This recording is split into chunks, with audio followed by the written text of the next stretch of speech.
We're talking about India's run in the ICC Men's T20 World Cup 2021 with VVS Lakshman. How would you sum India's campaign up in this edition of the T20? Well, disappointing.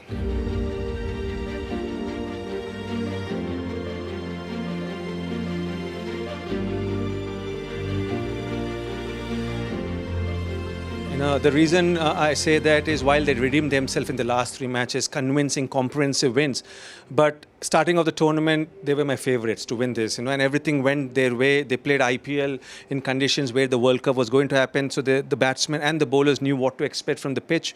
But unfortunately, the first two games, especially the game against New Zealand, was a disappointment because against Pakistan, I thought Shaheen Afridi's spell put a lot of pressure on the Indians, especially picking up those early wickets in the power play.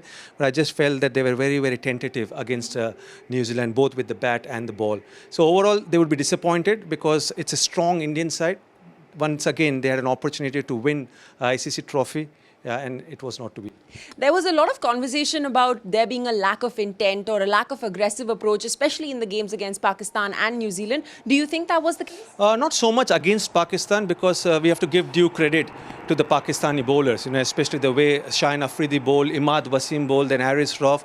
I thought they didn't give any opportunity to the Indian batsmen to play the natural game. And when you lose 3 wickets in the power play, then you're always catching up. And that's what we saw, because Virat Kohli played a brilliant knock of 50 runs, and there were contributions from Rishabh Pant and Hardik Pandya, but it was more catching up, But I just feel against New Zealand, they carried the baggage of that loss against Pakistan, and that's what led to the tentativeness, which we don't usually see with such talented Indian batting lineup. So I think against New Zealand, they were tentative, but what they did after that, was something which was very promising, and I think going forward, that should be the template as far as the Indian batting is concerned in T20 format, because you got the personnel to do that, almost the template what England follows right from the after the 2015 World Cup, where come play fearless brand of cricket, and that's what we saw in the last 3 games when India played Afghanistan, Scotland and Namibia.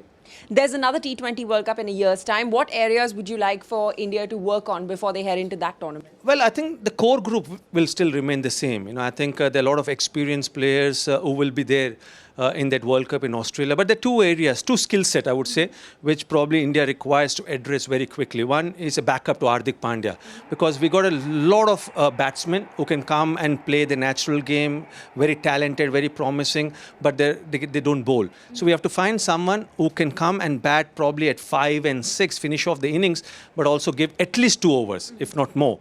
And then fast bowlers, because in Australia, the condition will not suit the swing bowlers because there won't be too much of swing on offer. So you want someone who can extract the pace and bounce and pick up wickets in the power play, but at the same time finish off the innings well with the ball. So these are the 2 areas, because there's so much of depth as far as spin bowling department is concerned, but probably 1 or 2 express fast bowlers and finds a batsman or 2 who can bowl. This tournament was the last time we saw Virat Kohli lead India in a T20 international.